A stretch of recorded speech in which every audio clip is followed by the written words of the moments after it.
한국사 수업입니다. 원간섭기 고려 그리고 공민왕의 개혁 이렇게 내용을 하도록 할게요. 저번 시간에 우리가 이제 무신 정권이 수립이 되고 나서 이 무신 정권이 일방 정중부 최충원 등등등 이런 사람들 쭉 이어지다가 결국 몽골의 침입으로 저항을 했죠. 처음에는 김윤우라던가 박서 이런 사람들이 막 저항을 했어. 하지만 결국엔 항복을 합니다.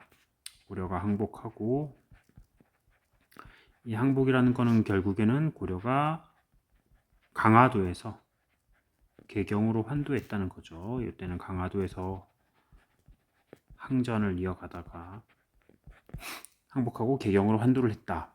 이때 이제 고려가 항복을 했으니까 그 이후가 원나라의 간섭기에 들어가요. 항복은 곧 원나라 간섭. 원나라가 우리나라의 내정에 간섭하는 원간섭기 시대입니다. 자, 여기에 관련해서 중요 내용들을 좀 오늘 보도록 할게요. 그래프를 같이 좀 그려봅시다.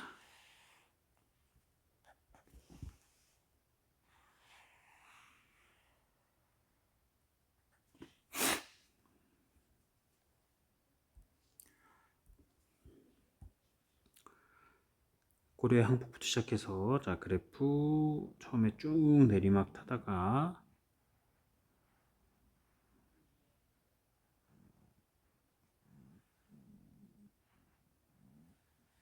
자, 이렇게 표현을 합니다.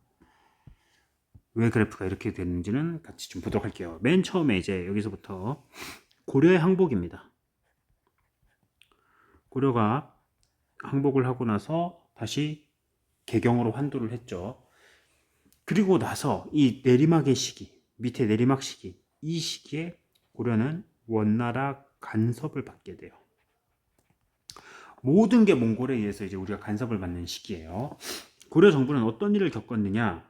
먼저 고려의 국왕이 즉위할 때 국왕 즉위 시 원나라의 승인을 받아야 됩니다. 원나라한테 가가지고 허락을 받아요. 그리고 왕실의 호칭과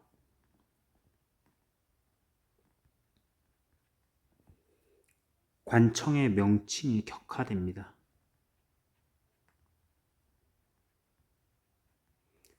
그 전까지는 태조, 태종 이렇게 불렀잖아. 이 조, 종 이거를 무슨 왕 이런 식으로, 그리고 왕 앞에다가 충자를 붙여요. 충녀랑 충성, 충선왕, 충무광, 충정왕 이런 식으로. 여기서 충은 원나라한테 충성을 다하는 왕이라는 거죠. 관청의 명칭 역시도 이성육부, 중서문화성, 상서성 이런 거 앞에 있었지? 그게 다 없어져. 이건 황제국만 쓸 수 있는 거다. 고려 너희는 황제가 아니라 우리 원나라의 통치를 간섭을 받는 제후국이기 때문에 그걸 낮춰라. 그래서 우리 다 낮춰서 쓰게 됩니다. 그리고 고려의 영토도 빼앗깁니다. 고려 영토를 빼앗기는데, 이때 원나라가 우리 영토를 뺏어서 북쪽에 쌍성 총관부라는 거를 설치를 했고, 고려 영토에 자꾸 이래. 평양에 동령부 서경에 설치를 했고, 탐라가 어디다? 제주도의 탐라총관부. 동령부하고 탐라총관부는 그래도 좀 덜한데, 쌍성총관부는 나중에 우리가 쳐들어가서 뺐습니다. 동령부는 나중에 돌려주기라도 하지. 동령부는 서경, 탐라총관부는 제주도. 자, 그리고 고려의 내정에 간섭을 합니다. 내정 간섭을 위해서 정동행성이라는 기구를 이용을 했었다. 이처럼 원간섭기 고려는 엄청나게 힘이 들었죠. 이건 고려 정부가 겪었던 일이고, 고려 정부가 이렇게 왕실 호칭 격화되고 막 했었고, 그 시기에 백성들은 어떻게 살았느냐? 지배층과 피지배층으로 나눠서 봅시다.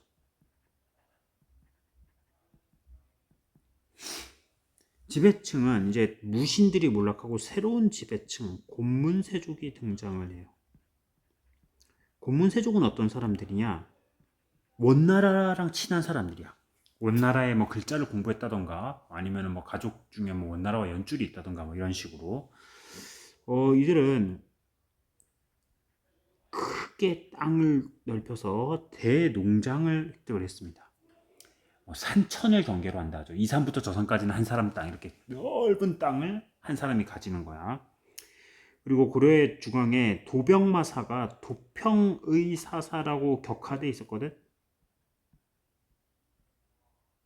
미안합니다. 이건 격하된 게 아니에요. 도병마사가 이제 도평의 사사로 이름을 바꾼 상태였어요. 격하된 거 아닙니다. 이거는. 자, 고문세족이 등장해서 대농장을 경영했고 이 도평의 사사를 장악을 했다. 그러니까 고려 중앙의 요직을 다 장악했다는 거예요. 다음에 피지배층. 피지배층은 고려 여자들을 데리고 가요. 자기네 첩으로 삼으려고. 그 끌고 간 고려 여자를 공녀라고 하는데, 공녀 등을 수탈. 그리고 고려 내에서 원나라의 그 몽골풍, 원나라의 뭐 이런 뭐 헤어스타일이라던가 원나라의 의복 이런 게 유행을 해요. 몽골풍이 유행을 하기도 했다.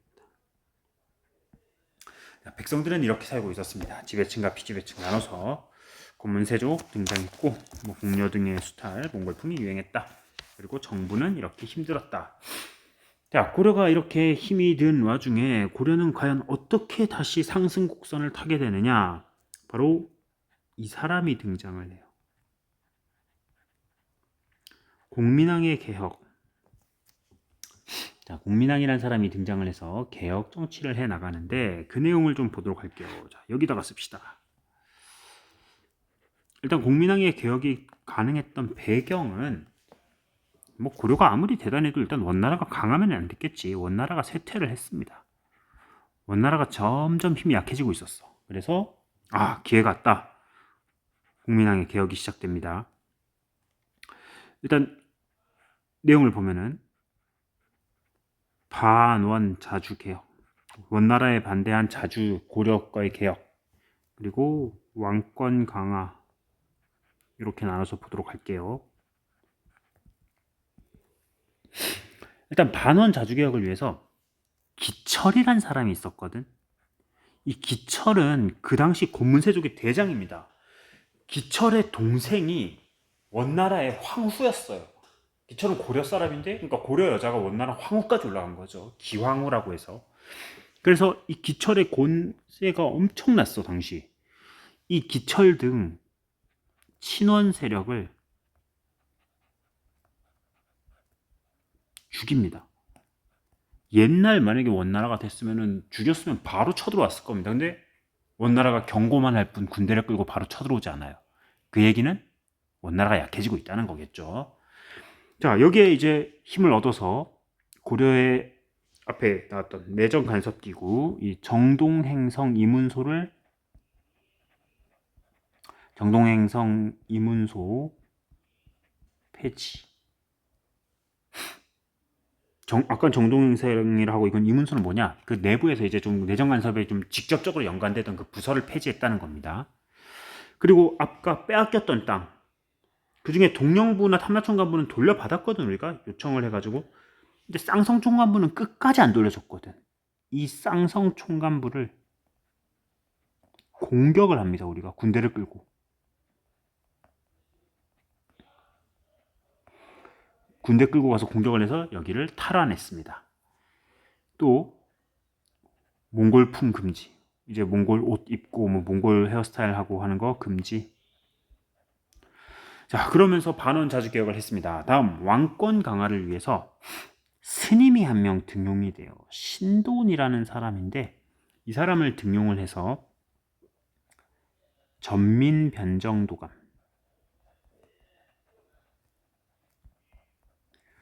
앞에 광종이 했던 이거 노비한건법 비슷해요. 억울하게 노비가 된 사람을 양인으로 돌려주고 그리고 억울하게 빼앗긴 토지를 되찾아준다. 이런 걸 설치를 했고, 그리고 최후 때 설치했었죠. 왕실의 인사권을 빼앗아갔더니 정방을 없애버립니다. 자, 이러면서 왕권 강화를 위해서 엄청나게 힘을 썼습니다. 그런데 국민왕은 그 추진력의 힘을 잃게 돼요. 점점. 국민왕 개혁은 실패로 끝나는데 그 얘기는 뒤에 조금 이따가 이어서 해주고, 영향은 국민왕이 자기의 개혁을 하면서 등용했던 새로운 그 자기의 측근들이 있습니다. 신진사대부, 이런 계층이 성장을 합니다. 이 신진사대부는 나중에 조선을 세우는데 결정적인 역할을 하는 사람들입니다. 자, 신진사대부 내용을 조금만 더 보충을 할게요. 교과서 내용이 너무 간략해서. 신진사대부는 대표적 인물로 안향, 이재현 같은 인물이 있었습니다. 이들은 그 당시 유행하고 있던 성리학을 통한 사회개혁을 꿈꿨어요. 이제 새로운 이데올로기가 제공된 거야. 그동안 고려를 이끌어갔던 불교나 뭐 유교의 그 옛날 유교가 아니라 새로운 유교거든. 이것도 성리학도 유교라는 이 큰 범위 안에 성리학이 있는 거죠. 하여튼 그 전에 거에서 바뀐 겁니다. 새로운 그 카테고리로 이렇게 바꿔보자 우리. 그렇게 제공이 되었습니다. 지우고 봅시다. 다음에 신진사대부는 공민왕을 도와서 이제 중앙정계로 진출을 해요. 이들은 고문세족의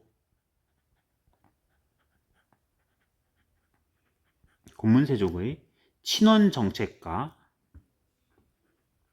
원나라랑 친한 이 정책, 대토지 소유, 마지막으로 불교의 폐단을 비판했다. 이런 것들을 비판하면서 공민왕을 도왔습니다.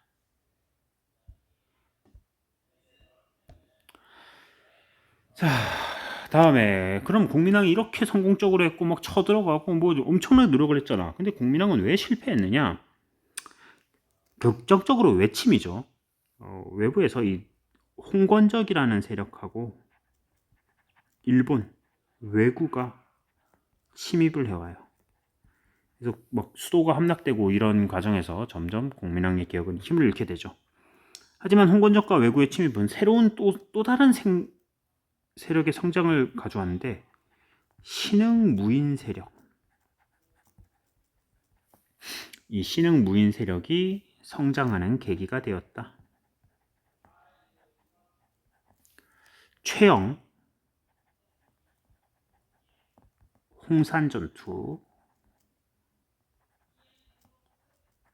그리고 조선의 건국자 이성계의 황산전투, 마지막으로 최무선, 이런 사람들이 있어요. 진포라는 곳에서 싸웠는데 여기서는 우리나라 최초로 화포를 사용해서 전투를 하기도 했습니다. 진포해전에서. 자, 뭐 그런 식으로 신흥무인 세력이 등장합니다. 나중에 이 신진사대부와 신흥무인 세력은 힘을 합치게 되기도 합니다. 그래서 그들이 세운 나라가 조선이죠. 물론 신흥무인 세력의 이성계와 신진사대부의 정도전 모두가 합쳤다는 건 아니고. 자, 하여튼 홍건적과 왜구의 침입에 공민왕의 개혁이 내리막을 타고 다시 올라갈라 했으나 결국은 공민왕이 암살당해요. 공민왕의 죽음. 공민왕이 실정을 거듭하다가 결국엔 암살을 당하고, 공민왕 다음 등장했던 우왕이라는 사람이 있는데, 공민왕 아들인데, 그 사람 때 명나라, 이제 중국이 원나라에서 명나라로 바뀌거든. 중국 자체가 바뀌고 있는 과정에서 명나라가 갑자기 사신을 보내서 뭐라 하느냐? 야, 고려, 너네 옛날에 여기 쌍성총관부 우리 공격했잖아. 이거 다시 돌려줘라. 원래 원나라 땅이니까 우리 거다.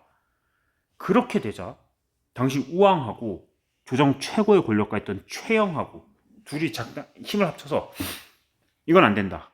우리 이럴 바에는 요동을 정벌하자.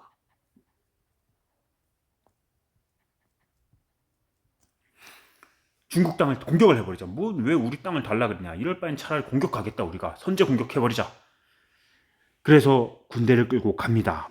당시 군대의 사령관이었던 이성계가 위화도라는 곳에서 군대를 돌리죠.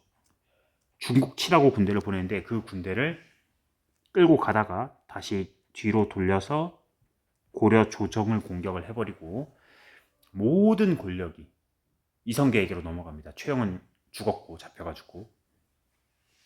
그리고 마지막까지 고려를 지키려고 했던 정몽주, 아까 요 신진사대부의 옹건파에 해당되는 사람이거든요. 이 사람이 옹건파의 대표 인물인 정몽주가 선축교에서 죽음을 당합니다. 뭐 그거 유명한 거 있잖아. 이런들 어떠하리 저런들 어떠하리 뭐 만수상 드렁치기 얽혀진들 어떠하리 하니까 답가가 단신가였죠. 이 몸이 죽고 일백번 고쳐주고 백골이 신터되어 넋이라도 있고 없고 뭐 이러면서 자 결국 정몽주의 죽음은 더 이상 고려가 이제 버틸 수 없다는 거죠. 왕건이 세웠던 고려는 이렇게 멸망하고 말았습니다. 신진사대부에서 조금만 더 얘기를 하면은 급진파하고 온건파가 있는데 급진파의 대표 인물은 정도전, 온건파는 정몽주. 아까 죽었던 요 사람. 정도전은 새로운 왕조를 만들자, 새로운 나라 만들자 이게 주장이고, 정몽주는 아니다, 고려를 유지하면서 개혁을 하자, 고려에 끝까지 충성을 다하겠다, 이렇게 둘로 나뉘었습니다. 자, 됐습니다. 내용이 좀 많았네요. 원나라 간섭기, 내리막, 그리고 공민왕의 개혁, 공민왕의 개혁이 가져왔던 신진사대부라는 새로운 성장, 그리고 공민왕이 몰락할 쯤에 외침이 있었는데 그때 새로 등장한 신흥무인 세력, 그리고 공민왕이 죽고 나가지고 위화도 해군과 고려의 멸망 과정까지, 크게 이렇게 세 가지로 나눠서 봤습니다. 수고했습니다.